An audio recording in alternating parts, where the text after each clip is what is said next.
Ang tao ay naiiba sa bawat isa, at ang bawat isa ay may gampaning mahalaga.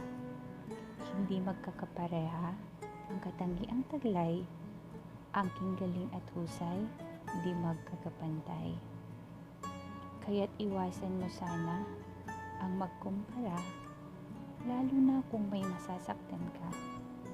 Bawat isa ay may kapintasan, may kanya-kanya rin namang kagandahan. Kaya bago humusga at pumuna sa iba, sa salamin tayo ay humarap muna. Pulayin ang mga nagawa. Tayo ba ay naging mabuti sa ating kapwa?